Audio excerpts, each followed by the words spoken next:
juga Bapak hamba mau isi hatimu Tuhan Yesus, tutup bungkus pelayananmu Bapak sepanjang hari ini ya Tuhan. Roh Kudus juga urapi hamba, untuk urapi Tuhan Yesus yang coba Tuhan dan mendengar Bapak. Tuhan biar Tuhan roh mereka bangkit Tuhan Yesus, biar Tuhan Yesus beri firman Bapak diterima oleh mereka Tuhan, karena hati mereka terbaik Tuhan Yesus. Sehingga seluruh jemaat umat mengenal Engkau ya Roh Kudus, menunjukkan pimpin Engkau ya Roh Kudus, dalam nama Yesus.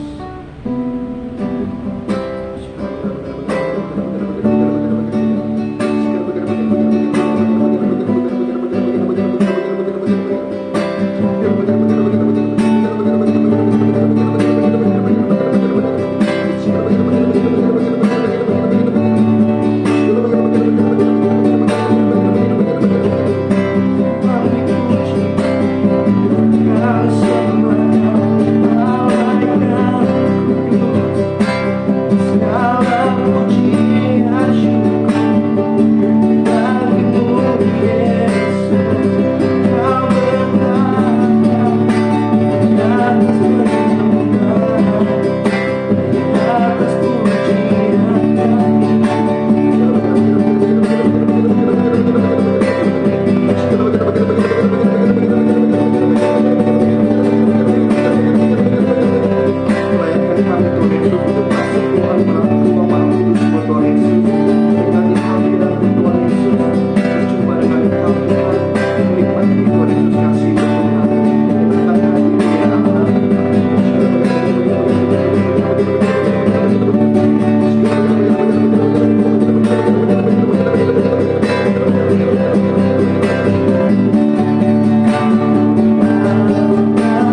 semua. Ya mungkin ya hari ini beda, biasa kan saya setengah muka, nah sekarang ya full muka. Kalau ditanya kenapa, ya saya ditanya disuruh Roh Kudus saudara. Jadi hari ini saya mau sharing saudara bahwa banyak anak Tuhan yang ikut Tuhan sudah lama, tapi belum dipenuhi Roh Kudus. Bahkan dipimpin oleh roh dunia saudara, bukan Roh Kudus. Saya pernah sharing saudara bahwa di dunia ini ada 4 roh ya. Jadi pertama itu roh manusia. Jadi saat Tuhan Yesus menciptakan manusia dari tubuh dan tanah, dia mengembuskan nafasnya, manusia hidup saudara. Nah, roh manusia ini melekat dengan jiwa saudara. Jadi roh manusia ini mempunyai free will, kehendak bebas. Nah, jadi ini seperti bejana saudara, roh manusia ini. Kamu isi dengan apa? Dan kedua itu roh dunia. Nah, roh dunia ini saudara, isinya itu semua hanya perhambaan, perbudakan. Seperti yang kita bilang ya, roh dunia ini semua isi perbudakan saudara. Jadi kau jangan heran misalnya ada orang yang mungkin sudah sempurna ya, mungkin sudah good looking, sudah tampan, sudah ganteng, sudah cantik ya, tapi masih operasi plastik, sudah kaya raya tapi masih bisa korupsi atau mencuri ya kan. Karena roh dunia itu tidak ada ujungnya saudara, perhambaan. Kau tidak akan pernah cukup, merasa cukup saudara. Dan yang ketiga saudara itu roh jahat. Nah, roh jahat ini saudara isi percideraan, kejahatan. Makanya bisa orang tuh membunuh sama orang, memfitnah, saling melukai. Sama seperti Saul saudara. Sama seperti Saul saat kerasukan roh jahat ya. Jadi dia itu langsung ingin membunuh si Daud saudara. Dan terakhir saudara adalah roh Allah, itu Roh Kudus. Nah, harusnya kita anak Tuhan itu benar Roh Kudus saudara. Nah, ada satu momen di Alkitab saudara. Ini saya ini saudara apa? Saya rangkum poin pentingnya saja karena terbatas memori HP saya ya. Jadi saya berusaha yang poin-poin pentingnya saja saudara saya sharing. Jadi pernah suatu ketika Paulus itu sedang mencari Injil saudara, dia bertemu jemaat Apolos. Kita tahu Apolos ini saudara bahwa dia ini ahli Taurat saudara. Apolos ini jago soal firman saudara. Sama seperti keadaan anak Tuhan seperti zaman sekarang saudara, tahu teologi, bergelar, tahu firman saudara. Tapi saudara, jemaat ini tidak ada dari Roh Kudus, tidak ada Roh Kudus saudara. Nah, maka saat itu yang ditanya si Paulus, apakah kau sudah menembaktis Roh Kudus? Mereka tidak tahu sudah tentang Roh Kudus. Yang perlu kita tahu saudara bahwa kita ini orang Kristen saudara ya. Kalau kita tidak punya Roh Kudus saudara, maka kita bukan anak-anak Tuhan saudara. Seperti kita Roma saudara, kita Roma 8 ayat 12 saudara. Semua orang yang dipimpin Roh Allah adalah anak Allah. Jadi dan kita tahu saudara bahwa saat pertama kali kita dibaptis menerima Tuhan sebagai Tuhan Juru Selamat, itu kita sudah ada Roh Kudus saudara. Nah, masalahnya saudara, pertemuan Roh Kudus ini saudara bukan bergantung dari rajinnya kita beribadah atau kita rajinnya kita pelayanan. Itu semua bagus saudara beribadah itu, tapi untuk didasari kausan akan Roh Kudus. Karena banyak anak Tuhan itu yang beribadah, dipuji Tuhan, pelayanan hanya rutinitas saudara. Makanya kerap kali banyak anak Tuhan itu burn out atau imannya itu naik turun saudara. Ya karena kedaging rutinitas saudara, tidak dipenuhi Roh Kudus. Nah, ini yang di concernnya si Paulus saudara pada jemaat Apolos. Makanya dia bilang saudara bahwa kita anak Tuhan itu harus punya Roh Kudus. Maka saat itu dia dibaptis, dan semua gereja pasti semua dibaptis dalam nama Roh Kudus saudara. Jadi penting saudara bahwa kita itu harus ada Roh Kudus saudara. Jadi pertumbuhan rohani itu saudara, pertumbuhan roh kita saudara itu didasari dari respon kita atas proses Tuhan saudara. Jadi saat kita masuk ya kan dalam proses Tuhan, itu kita dididik saudara, roh kita dibentuk.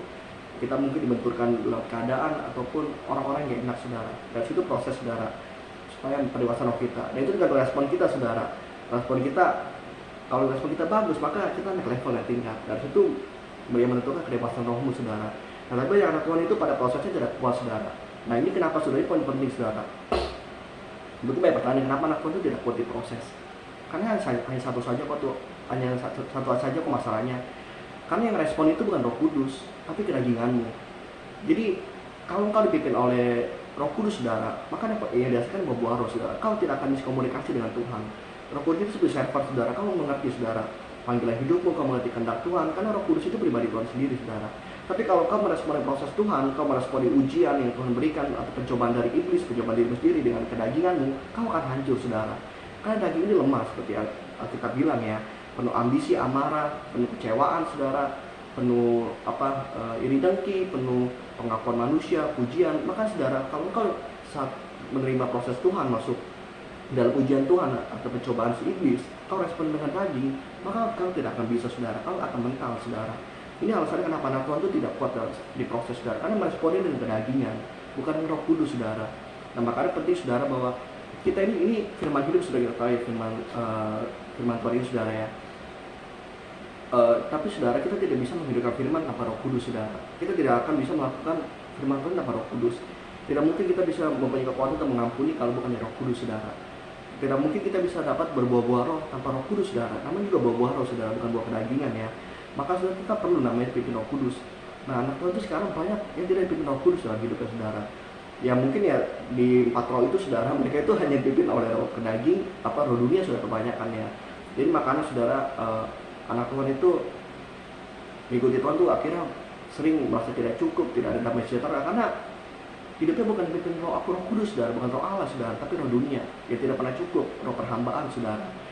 Jadi, saudara, tapi kalau Roh Kudus, saudara, yang pimpin hidupmu, itu sama seperti jemaat-jemaat mula-mula atau para nabi, rasul-rasul yang mereka itu pertama kali menerima sebagai tujuh selamat, mereka itu dianiaya, didera, mereka itu pokoknya mengalami siksaan, saudara, hidup susah seperti jemaat di Makedonia, tapi mereka itu sukacita, saudara.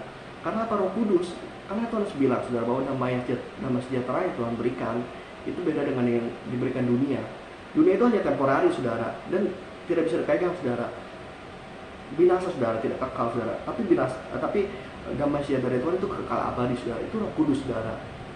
Seperti yang Tuhan bilang ya, saya bertemu dengan perempuan Samaria, dia itu air hidup, saudara. Roh Kudus itu air hidup. Dia itu meluap-luap, saudara. Kau tidak akan namanya burn out, kau tidak akan namanya ikut Tuhan terbosan atau kecapean, tidak, saudara. Roh Kudus itu berapi-api, saudara. Sama seperti Yeremia ya kan, pada saat di momen dimana dia itu sudah down, saudara, dia itu sampai tidak mau lagi menyelesaikan panggilannya, dia itu sudah tidak mau, tidak kuat, saudara, begitu mengalami siksa segala macam. Tapi seperti dia bilang, saudara, tapi seperti ada api yang terkurung dalam tulang-tulangku, dalam dagingku, dalam dadaku ya kan, aku menahannya, tapi aku berusaha dalam menahan tapi tidak bisa. Itu roh Allah, saudara. Kau tidak akan bisa menahan roh Allah, saudara. Kau tidak akan bisa, saudara, karena roh Allah itu api menghanguskan, saudara. Jadi menghanguskan segala kedaginganmu, menghanguskan segala postur jahat dalam dirimu. Maka, saudara, itu penting namanya hidupmu di Roh Kudus ya, saudara. Dan saat kau di Roh Kudus, saudara, maka kau akan juga karunia, saudara, memiliki karunia sesuai dengan takaran, saudara, takarannya Tuhan, takaran untukmu, saudara. Mungkin dalam pelayananmu juga, mungkin pelayananmu untuk orang-orang sakit, maka Tuhan akan berikan karunia kesembuhan, saudara. Seperti itu, saudara. Jadi, saudara, penting ini Roh Kudus, saudara. Sebenarnya panjang, saudara, soal Roh Kudus ini singkat intinya aja, saudara, karena saya ingin sekali, saudara, sebenarnya panjang, saudara, kalau diceritain, saudara, kalau dijabarin diceritain, saudara. Tapi ya karena memori saya nggak cukup, jadi ini saja, saudara, poinnya, saudara. Sekarang kita berdoa dalam